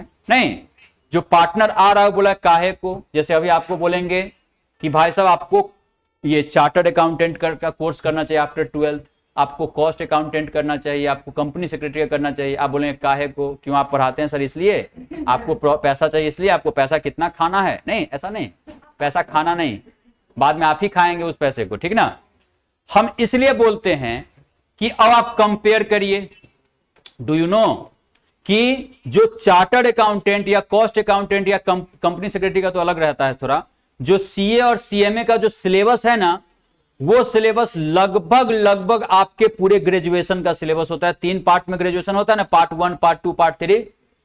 तो पूरे ग्रेजुएशन का अगर आप सिलेबस देख लीजिए और 11th 12th का सिलेबस देख लीजिए, तो डिट्टो लगभग लगभग 90% सिलेबस आपके सीए कोर्स से मैच करता है, ठीक ना। ये बात अभी आपको नहीं मालूम है, लेकिन मैं आपको बता रहा हूं कि 90% आपके घर में कोई होंगे तो आप पूछ लीजिएगा, 90% सिलेबस मैच करता है। यानी एक तरफ सीए का सिलेबस और एक तरफ 11th 12th और ग्रेजुएशन तीनों पार्ट का सिलेबस अगर आप रख दीजिए, लगेगा यार ये तो दोनों सेम सिलेबस है। सिलेबस कहने को तो सेम है, लेकिन फिर भी तब आपको क्यों कहा जा रहा है सीए करो, ग्रेजुएशन करने के लिए क्यों नहीं कहा जा रहा है? क्योंकि मेरे बंधु, जब आप ये चार्टर्ड अकाउंटेंट जब आप बन करके निकलेंगे 5 साल कठिन परिश्रम के बाद, 4 साल, ठीक ना, तो आपका सैलरी रहेगा कम से कम तो 12 से 15 लाख रुपए पर एनम, कम से कम, जब आप सीए करके निकलेंगे तो। लेकिन वहीं पे जब आप ग्रेजुएट करके निकलेंगे तो आपका सैलरी ज्यादा से ज्यादा, मैक्सिमम, कम से कम मत बोलो, नहीं, ये फैक्ट है, मैक्सिमम कितना रहेगा? तुम 5-6 लाख बहुत हो गया भाई साहब, बाप रे, 5-6 लाख मिलने लगेगा ग्रेजुएशन वाले को तो उड़ने लगेगा। नहीं, मैक्सिमम से मैक्सिमम आपका 3 लाख मतलब 20 से 25 हजार का महीना रहेगा। 2.5 से 3 लाख रुपए आपका सैलरी होगा मैक्सिमम, अगर आपके पास अच्छा नॉलेज है अकाउंट का तब। अब आखिर सर सेम सिलेबस, कहां 15 लाख और कहां 3 लाख, 12 लाख का गैप? नहीं, this is the value of goodwill of CA course, इसीलिए तो आपको सीए करने के लिए बोला जा रहा है। नहीं, यही तो गुडविल है सीए का। अब थोड़ा चले जाइए दहेज प्रथा, डॉरी पे क्या होगा, कहां तिलक, सीधा लीजिए ना, चेक भर लीजिए अपने से, नहीं, और कहां पे, अरे लड़का ग्रेजुएट है, छोड़ो यार दूसरा देखते हैं। नहीं, कहने का मतलब यानी शादी होना ही मुश्किल हो जाएगा। कहने का मतलब हो गया कि, हालांकि ये गलत सिस्टम है, बार बार बोलता हूं, डॉरी सिस्टम गलत है। नहीं, फाइनेंशियल सिस्टम तो सही है, फाइनेंशियली सही है, नहीं, चूंकि ओनरशिप देते हैं भाई हम लोग, नहीं, ओनरशिप मिलता है उसको हमारे एसेट्स में। शादी का जब बात चलेगा तो दावरी तो मांग सकते हैं ना। तो कहने का मतलब हो गया, लेकिन आप सीए बन के अगर सीए लड़की से शादी करेंगे तो कहां से मिलेगा? नहीं, क्योंकि वो भी कम थोड़ी ना रहेगी, क्या उसने भी मेहनत किया है ना। चलिए सुनेंगे। तो कहने का मतलब हो गया मेरे बंधु, सुपर प्रॉफिट का मतलब यही होता है। सुपर प्रॉफिट का मतलब क्या होता है कि सेम लाइन ऑफ बिजनेस में आप हैं, ठीक ना, यानी जितना पैसा मिस्टर ए लगाया है उतना ही पैसा मिस्टर बी लगाया है, ठीक ना, सेम पैसा लगाया है, लेकिन मिस्टर ए कमा रहा है 50,000 रुपया और मिस्टर बी कमा रहा है 70,000 रुपया। तो वो जो 70,000 माइनस 50,000 होगा ना, that is called super profit, और you can say extra profit earn by the firm, नहीं, उसी को सुपर प्रॉफिट बोलते हैं। यानी ये मेथड का एजम्पशन कुछ अलग है, एवरेज प्रॉफिट से इसका अलग है एजम्पशन, नहीं, कि आप कितना एक्स्ट्रा कमाते हो दूसरों से, that is your goodwill only, ठीक ना। आप जितना बराबर दूसरे के इतना, मान लीजिए चार्टर्ड अकाउंटेंट बन के भी अगर आप 25,000 30,000 का ही महीना कमाएगा तो क्या आप मेरा बात मानेंगे कभी? बोले काहे को सर, क्यों करेंगे सीए, फालतू में समय बर्बाद करना, कि हमारा अपना जिंदगी नहीं है, जिंदगी झंड हो जाता है, सुनते हैं, सही बात है। कहने का मतलब जबरदस्त मेहनत करना पड़ता है भाई, ठीक ना, ये 3 साल 4 साल यारी दोस्ती सब कुछ समाप्त हो जाता है, ठीक है। तो आखिर इतना मेहनत करके कुछ स्पेशल हमको मिलेगा तब तो हम इतना मेहनत करेंगे ना, नहीं तो काहे को करेंगे मेहनत, ठीक है। तो आपको जरूर बहुत ज्यादा, आप जितना सोचेंगे ना उससे अधिक मिलता है आपको सीए करने के बाद, ठीक ना। इस कारण से बच्चे लगे हुए हैं, आज के डेट में भी 10 लाख से ऊपर स्टूडेंट सीए कर रहा है, 10 lakh, more than 10 lakh, 1 million, नहीं। तो कहने का मतलब हो गया कि आप इस कारण से सीए करते हैं कि वहां पे आपको सुपर अर्निंग दिखाई दे रहा है, ठीक है। चलिए अब आते हैं, जरा लिखेंगे इसमें सुपर प्रॉफिट में कि this method is based on the extra profit, this method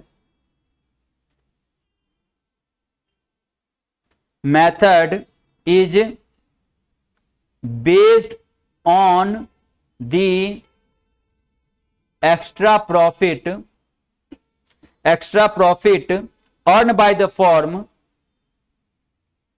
earned by the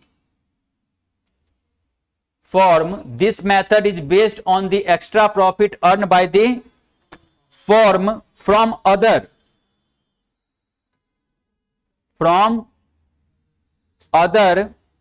in same line of business, from other firm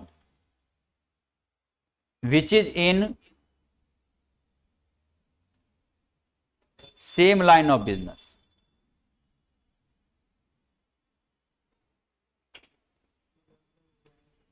यानी अपना कंपेयर आप अपने ही लाइन के बिजनेस से करेंगे नहीं। अगर आप चेयर बनाते हैं तो दूसरे चेयर बनाने वाले को ही देखेंगे ना। आपका पेट्रोल पंप है तो पेट्रोल पंप वाले से ही देखेंगे, कंपेयर करेंगे।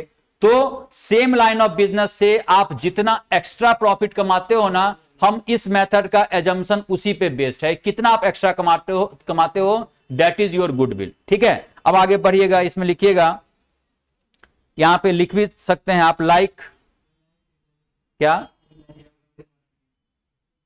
हाँ नहीं, यहां पे हम लोग अपना ही एग्जांपल लिख लेते हैं, सीए वाला।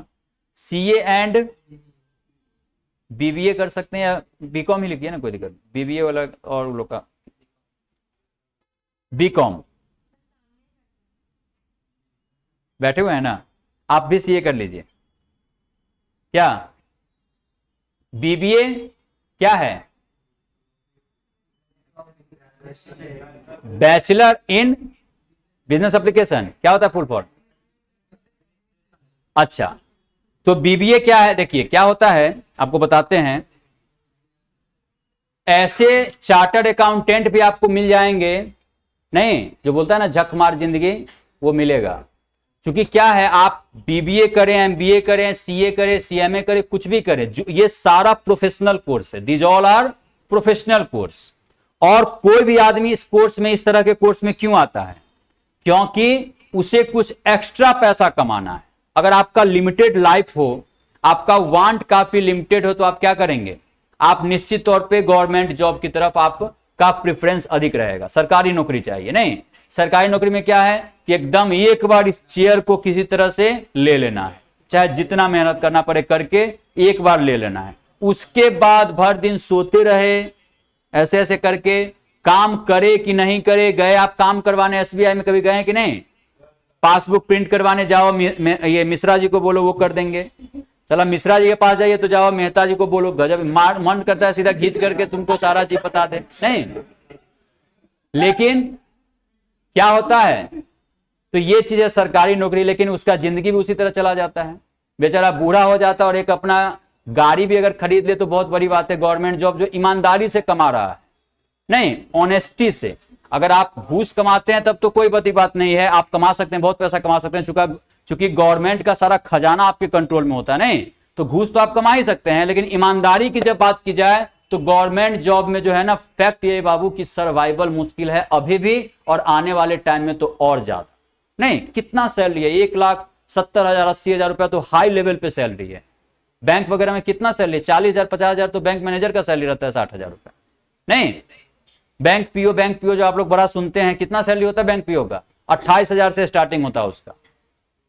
और 28,000 तो अपने यहाँ सीए का इंटरमीडिएट पास कर लेगा ना सिर्फ, तो वो उतना रुपया कमाएगा, 50,000 60,000। और बैंक मैनेजर की पावर तो, माने बैंक मैनेजर की इतना तो कमाता है सीए इंटरमीडिएट का लड़का। समझ में आया? तो कहने का मतलब हो गया कि हम लोग इसी कारण से गवर्नमेंट जॉब को ना सेलेक्ट करके कहां पे आते हैं? प्रोफेशनल कोर्स में। अब बचा प्रोफेशनल कोर्स में, तो क्या है, सीए सीएमए ये सब आपको एक प्लेसमेंट दे देगा, एक जगह पे पहुंचा देगा, या बीबीए एमबीए। लेकिन वहां पे आपका टैलेंट काम करेगा। अगर आपका टैलेंट है तो आप सुंदर पिचाई की तरह भी देख सकते हैं। नहीं, कितना पैसा मिलता है उसको मालूम है कि नहीं? अपने इंडिया का आदमी, क्या उसका क्या कोई फिक्स सैलरी है? नहीं, मेहनत करेगा तो मिलेगा, नहीं मेहनत करेगा धक्का मार के निकाल दिया जाएगा, कोई बहुत बड़ी बात नहीं। ठीक ना? तो कहने का मतलब हो गया कि ऐसा नहीं कि बीबीए खराब नहीं है, एमबीए खराब नहीं है, या सीए बहुत अच्छा है, ऐसा बात नहीं है। अगर आपका मेहनत आप रेगुलर करते रहते हैं तो निश्चित तौर पे यहां पे सैलरी आपको 50 लाख, 1 करोड़, 2 करोड़, 3 करोड़, जितना आप मेहनत करेंगे पैसा कमा सकते हैं साल का। ठीक ना? तो ऐसा नहीं, आप इसको ये नहीं लीजिएगा बीबीए, ऐसा नहीं है। मेहनत करना पड़ेगा, सभी को मेहनत करना पड़ेगा, तब जाकर के आप अपने हर वांट को पूरा कर सकते हैं। ठीक ना? चलिए, तो सीए एंड बीकॉम हम लोग यहां लेते हैं, या बीबीए ले लें? नहीं, बीकॉम ले लेते हैं, इनको बुरा लग जाएगा। वही ना, सीए माने बीबीए सीए कैटेगरी में आ जाएगा, क्योंकि ये भी ट्रेडिशनल कोर्स से हट के कोर्स है, नहीं ट्रेडिशनल कोर्स से हट के कोर्स है। क्या बोलता है, सेम सिलेबस है इसमें, किसमें, ग्रेजुएशन में और सीए में, लेकिन सीए का इनकम बहुत ज्यादा है और ग्रेजुएशन वाले का कम है, क्योंकि इसमें सीए का गुडविल है, दैट्स इट। ठीक ना, तो आपको हम यहां पे हिंट्स के लिए लिख दिए हैं और इसमें कुछ लिखने की आवश्यकता नहीं। अब लिखिएगा इसमें गुडविल कैसे कैलकुलेट होगा, आगे लिखिएगा goodwill equal to super profit into NYP. NYP का फुल फॉर्म तो लिखने की आवश्यकता नहीं है, number of year purchase, very good. अब सुपर प्रॉफिट का मतलब लिखिए, क्या होता है भाई super profit? It means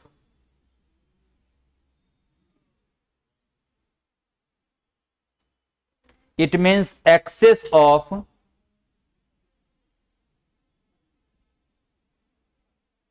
average actual profit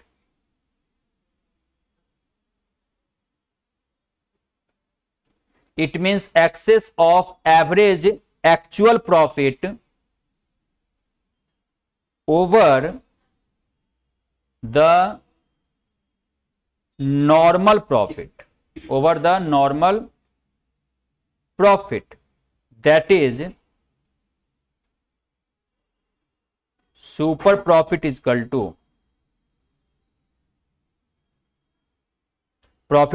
to average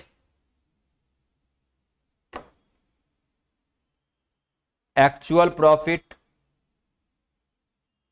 minus normal profit. यानी जो नॉर्मल पैसा कमा रहा है उससे कितना अधिक आप पैसा कमा रहे हैं, this is called your super profit. ठीक है, अब यहां पे सर एवरेज एक्चुअल प्रॉफिट कैसे कैलकुलेट होगा? सेम ऊपर में जैसे आपने कैलकुलेट किया है, नहीं लिखिएगा कैलकुलेटेड सेम एज या calculated in same manner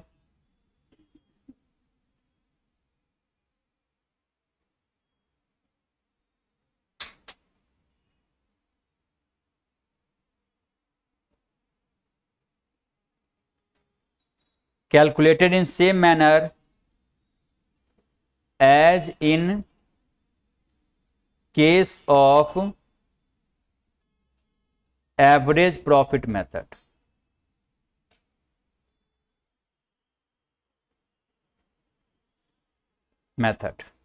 as in case of average profit method। और नॉर्मल प्रॉफिट कैसे कैलकुलेट होता है? तो लिखेंगे, हाँ जी, नॉर्मल प्रॉफिट इजकल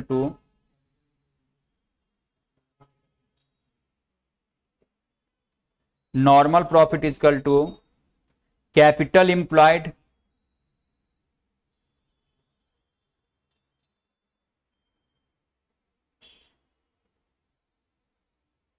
ठीक ना, इनटू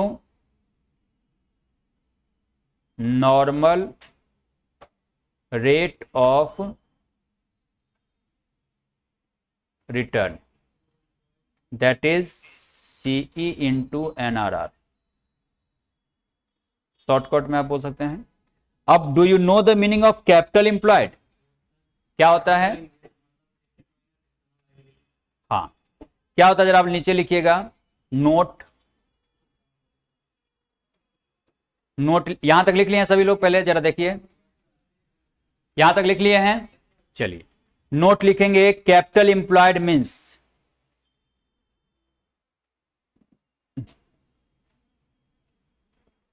एक नोट लिखिएगा,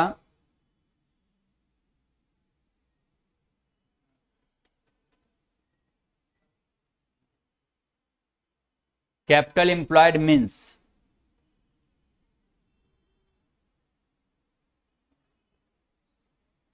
पहला इसमें मेथड है कैपिटल एम्प्लॉयड कैलकुलेट करने का, total assets excluding goodwill and fictitious asset. आपको मालूम है फिक्टिटियस एसेट किसे कहते हैं? टोटल एसेट्स माइनस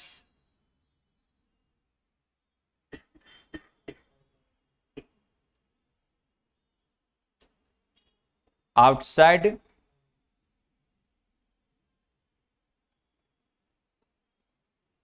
ठीक है। और दूसरा इसका मेथड है, दूसरा मेथड है capital plus reserve and surplus.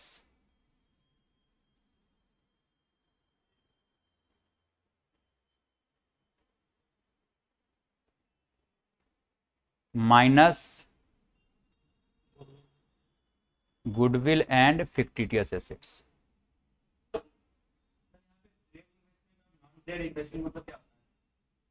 बता रहे हैं, ठीक है।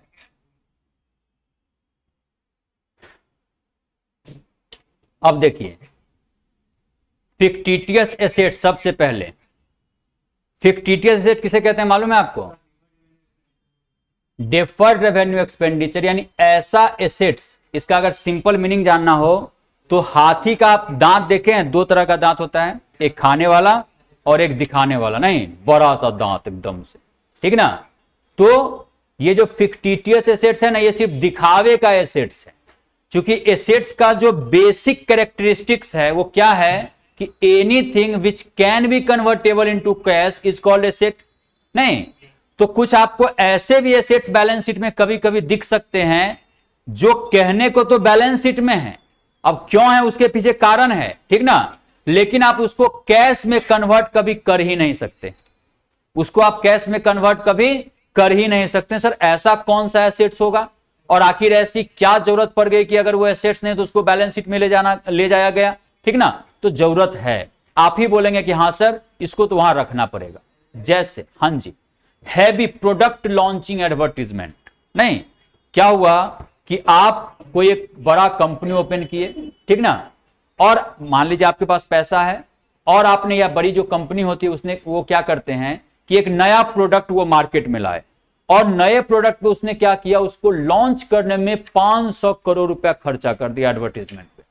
पूरे हिंदुस्तान के हर टीवी चैनल पे 4-5 एक्टर एक्ट्रेस के द्वारा उसका एडवर्टीजमेंट कराया गया, ब्रांड एम्बेसडर बनाया गया, नहीं, और हर बड़ा बड़ा होर्डिंग, जैसे ये अभी श्री सीमेंट का आप देखे होंगे, श्री सीमेंट का बड़ा बड़ा होर्डिंग दिखा अक्षय कुमार का लगा हुआ। तो इस तरीके से बहुत ज्यादा इन्वेस्टमेंट किया गया, क्यों? क्योंकि प्रोडक्ट लॉन्च हो रहा था। एक बार अगर आदमी के माइंड में सेट हो गया तो आपका सामान बिकने लगेगा, ऐसा परसेप्शन है, माना जाता है। नहीं ऐसा होगा ही, ये कोई संभव नहीं। लेकिन अब उसका, हम लोग तो चूंकि अकाउंटेंट है, हम लोग उसका करेंगे क्या? चूंकि एक बार में 500 करोड़ रुपया अगर पीएल अकाउंट में डाल दिया जाए, आप समझ सकते हैं क्या हो जाएगा। नहीं, बेचारा बेचैन हो जाएगा, ये कहां से आ गया खर्चा। नहीं, प्रॉफिट होने वाला भी होगा तो धड़ाम से लॉस में चला जाएगा। क्योंकि 500 करोड़ रुपए का खर्चा का मतलब समझ रहे हैं ना, यानी उतना इनकम रहा होगा, ठीक ना। तो इस केस में बोलता है कि नहीं नहीं, एक तो ये गलत होगा कि आप इसको पहले ही साल, यानी जिस साल आपने एडवर्टीजमेंट एक्सपेंस किया उसी साल आप इसे पीएल में डेबिट कर दें, ये गलत होगा।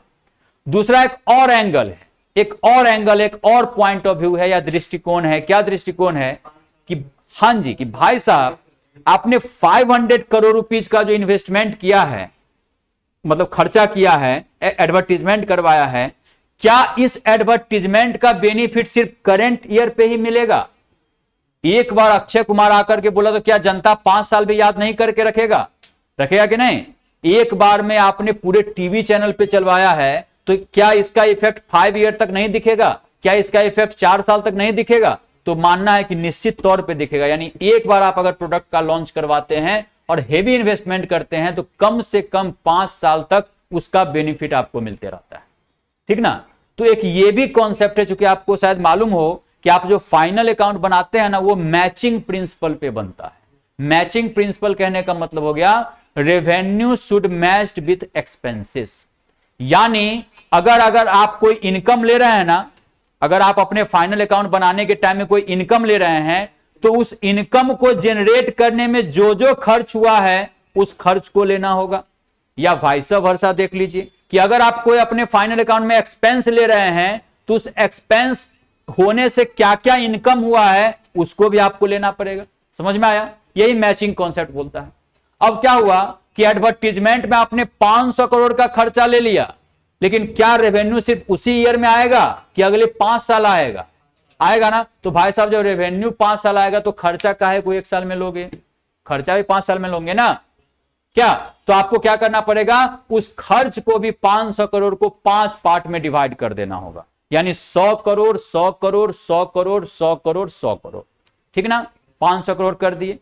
अब जब आप एडवर्टीजमेंट एक्सपेंस करेंगे तो advertisement expense account debit to bank 500 crore तो चला गया। अब क्या करेंगे, तो पीएल अकाउंट में बोलता है मात्र 100 करोड़ को ही ले जाओ, तो बाकी वो कहां ले जाएंगे? बैलेंस शीट में, एसेट साइड। उसी को बोला जाता है डिफर्ड रेवेन्यू एक्सपेंडिचर। क्या बोला जाता है? Deferred revenue expenditure. ठीक है। हाँ, अब आप बोलिए, ये हो गया। हाँ, इसको एक्सक्लूड कर दें। हाँ, अब आप बोलिए। यानी इस तरीके से हम लोग क्या करें, क्या हुआ? इस तरीके से हम लोग कैपिटल इंप्लॉयड कैलकुलेट कर सकते। ठीक है, कहां पे दिया हुआ है?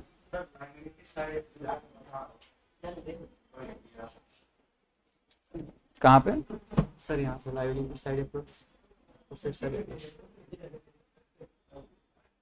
ये नॉन ट्रेड इन्वेस्ट वगैरह भी जो है ना फिक्टिटिव एसेट की तरह ही हो जाए, उसी में कवर हो गया। नहीं, डिफरेंस क्या है? नॉन ट्रेड इन्वेस्टमेंट हो गया, जो इन्वेस्टमेंट है ना हमारा एफडी वगैरह का, जो ट्रेड से रिलेटेड नहीं, वो हमारा नॉन ट्रेड में आ जाएगा। ट्रेड इन्वेस्टमेंट, ट्रेड इन्वेस्टमेंट हो गया जो हमारा मान लीजिए बिजनेस में ही इन्वेस्टमेंट है, ठीक ना, उस तरह का इन्वेस्टमेंट ट्रेड हो सर जाएगा। बैलेंस में सिर्फ इन्वेस्टमेंट दिया हुआ है तो क्या मानेंगे? ट्रेड मानेंगे, उसको साइड नहीं करेंगे। ठीक है, तो इस तरीके से हमारा क्या हो जाएगा, कैपिटल एम्प्लॉयड निकल जाएगा। अब सर ये तो हम लोगों ने मेथड समझ लिया, नहीं अब इसके थ्रू जरा क्वेश्चन बनाइए। तो हमने लिख करके लाया कि इसमें आपसे इससे रिलेटेड आपके बुक में क्वेश्चन दिया हुआ है। हाँ, एक चीज और छूट रहा है जरा इसमें, एनआरआर, सॉरी, हाँ यहां पे था NRR, normal rate of return. यहां पे आपको मालूम है नॉर्मल रेट ऑफ रिटर्न किसे कहते हैं? एक दूसरा स्टार लगाइएगा कैपिटल एम्प्लॉयड की तरह ही, यानी नोट नंबर 2 यहां पे लिखिएगा, note number 2, NRR, normal rate of return, बोलता है generally given in question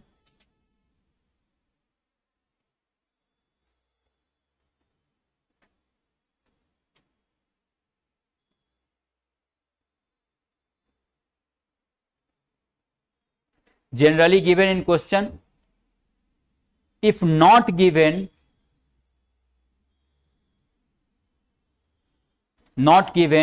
then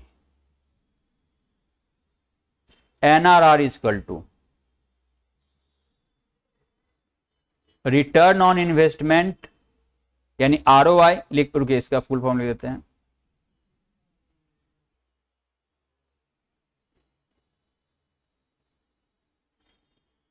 return on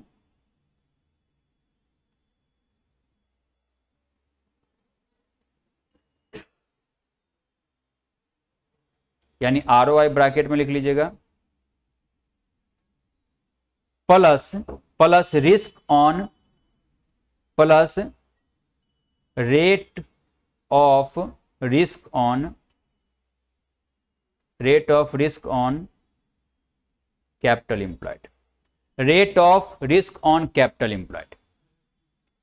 यानी क्या हुआ, नॉर्मल रेट ऑफ रिटर्न का मतलब क्या होता है कि भाई साहब हम अगर ये पैसा कहीं दूसरे जगह पे लगाते तो हमें इस परसेंटेज से इस पैसे पर इंटरेस्ट मिलता, ठीक ना, इस परसेंटेज से हमें इस पैसे पर इंटरेस्ट मिलता।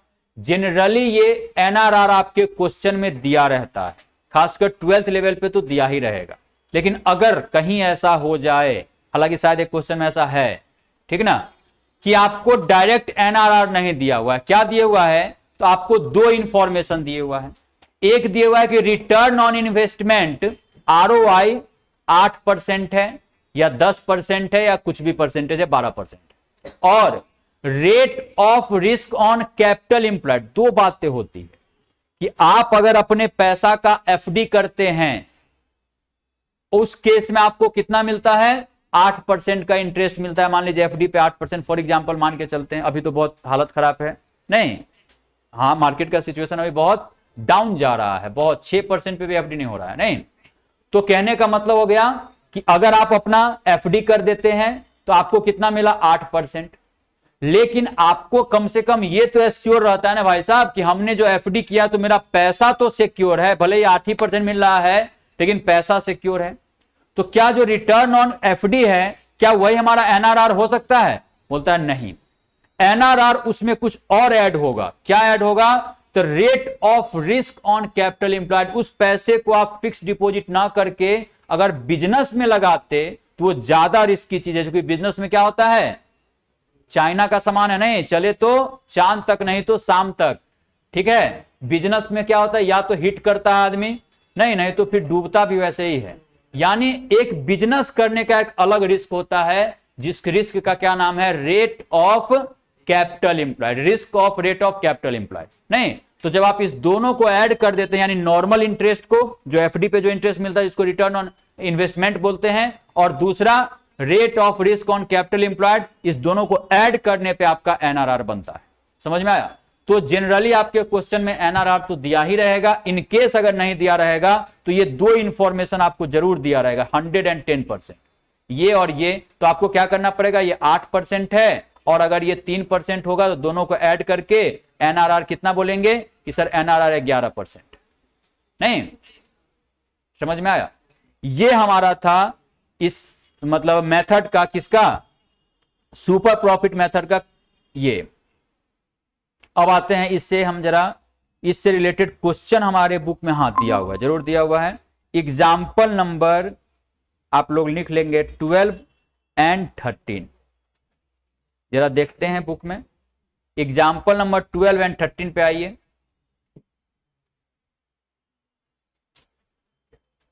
जरा इसको बनाइए तो आप देखिए तो कुछ समझ में आता है। फॉर्मूला सिर्फ माइंड में एकदम रखिएगा अच्छे से।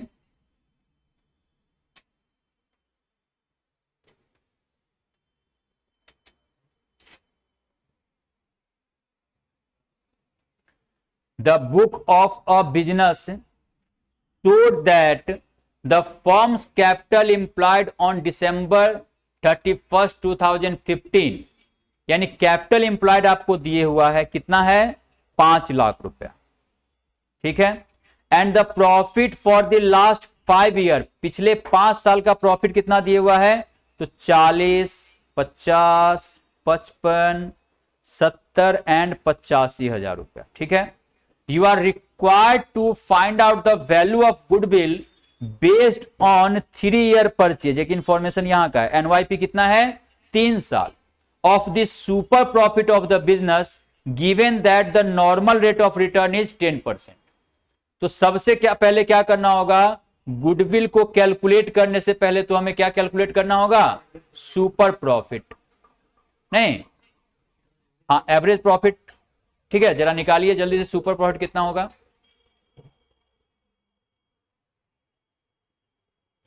क्या बन पाएगा, super profit is equal to what, average profit minus normal profit. Average profit आप निकाल पाएंगे, दिया हुआ है, पिछले 5 साल का प्रॉफिट दिया, उसका एवरेज निकालना है, 60। एवरेज प्रॉफिट कितना हो गया, 60,000, यानी आपने कितना पैसा कमाया है, 60,000 रुपया, जबकि आपका कंपटीटर कितना कमा रहा है, नॉर्मल प्रॉफिट कितना है, 50,000 रुपया। तो आप कितना एक्सेस प्रॉफिट कमाए, 10,000 is your super profit. Okay, अब गुडविल निकालिए, तो गुडविल इज इक्वल टू क्या है, सुपर प्रॉफिट इंटू एनवाईपी, तो 10,000 इंटू 3 इज इक्वल टू 30,000। इतना आसान क्वेश्चन, इतना आसान क्वेश्चन, क्या समझ में आया, नहीं आया?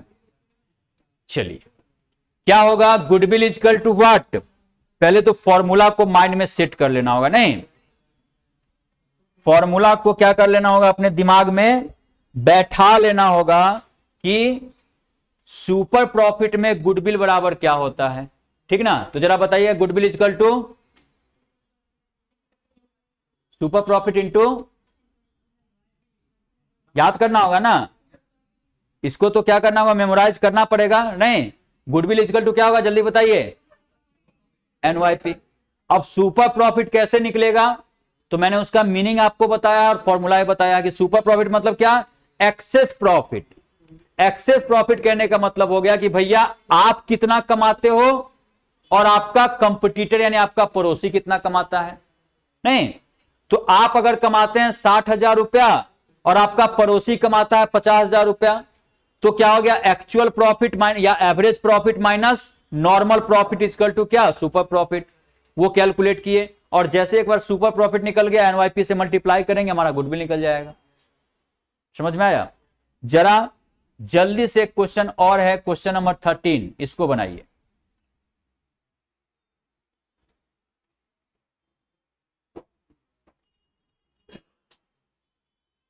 इस क्वेश्चन को वीवीआई कर लीजिएगा।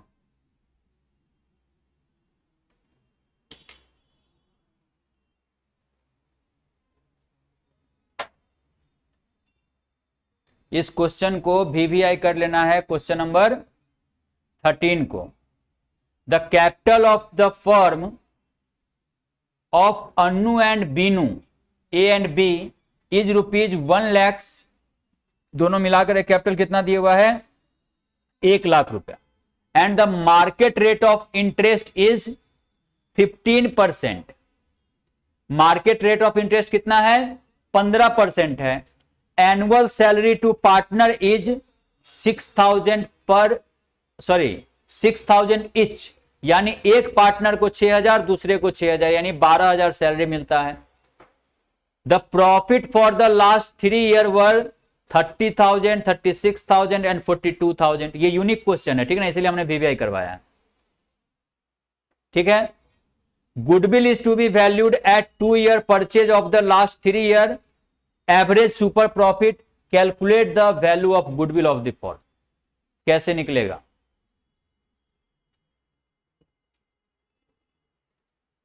कैसे निकलेगा,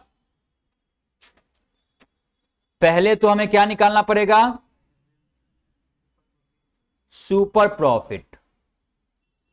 बेस यहीं से लेकर के चलिए। सुपर प्रॉफिट इक्वल टू क्या होता है, average profit minus normal profit. नहीं, एवरेज प्रॉफिट क्या आप कैलकुलेट कर सकते हैं, दिया हुआ है क्वेश्चन में इंफॉर्मेशन। कैसे sir, 30,000 plus 36,000 plus 42,000 divide by 3 करेंगे तो कितना आ गया, 36,000 आ गया ना। अब माइनस करेंगे नॉर्मल प्रॉफिट। नॉर्मल प्रॉफिट कितना है जरा बता सकते हैं, 15,000 या कुछ और, देखते हैं जरा, सुनिएगा क्या हुआ। ए एंड बी यानी अन्नू एंड बीनू दोनों मिलकर के अगर बिजनेस कर रहे थे तो दूसरा आदमी क्या करता है, 15% पैसा भी कमाता है और साथ ही साथ 6,000 इंटू 2, क्योंकि 2 पार्टनर है, 12,000 का सैलरी भी मिलता है। तो उस आदमी को तो 2-2 चीज मिल रहा है ना, आपको तो सिर्फ एक प्रॉफिट मिल रहा है। 36,000 रुपए का तो आपको सिर्फ प्रॉफिट मिल रहा है ना, लेकिन आपके पड़ोसी को प्रॉफिट भी मिल रहा है 15,000 का, और प्लस में सैलरी के नाम पर भी 12,000 ले आ रहा है। हमने आपको बेसिक में बताया भी था कि पार्टनर रेम्युनरेशन है क्या, भले ही नाम अलग हो, है तो profit he. Interest on capital है क्या, भले ही नाम अलग हो, है तो प्रॉफिट ही। समझ में आया। तो क्या हो गया सर, सिर्फ 15,000 रुपया नहीं होगा, 1 लाख का 15% 15,000 तो होगा ही, प्लस में ये 12,000 रुपया भी तो होगा, यानी 27,000 इज योर क्या, नॉर्मल प्रॉफिट। तो यहां पे 15,000 ना करे, कितना लिखेंगे, 27,000 रुपया।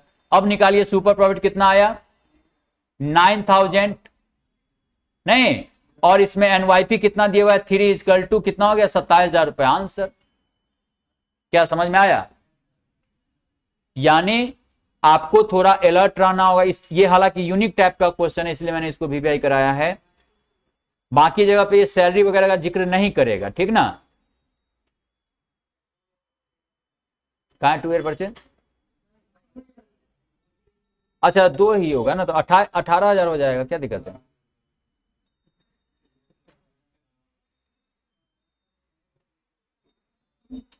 अठारह हजार हो जाएगा नहीं। देखिए यहां दिया भी हुआ है क्या।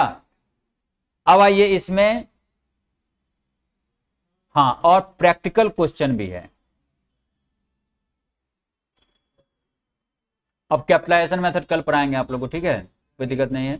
जरा होमवर्क लिख लीजिए।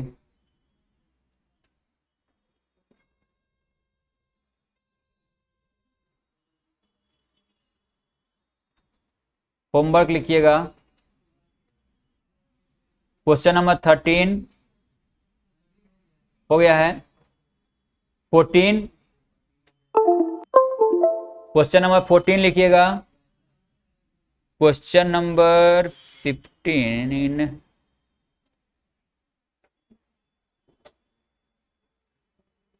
हाँ क्वेश्चन नंबर 15 ठीक है। 16 नहीं, कैपिटलाइजेशन मेथड है, ठीक ना। क्वेश्चन नंबर 14 एंड 15 दो क्वेश्चन आपको बनाना है, ठीक है। चलिए ओके ऑनलाइन वाले बच्चे, क्वेश्चन नंबर 14 और 15 आपको बनाना है, ठीक ना।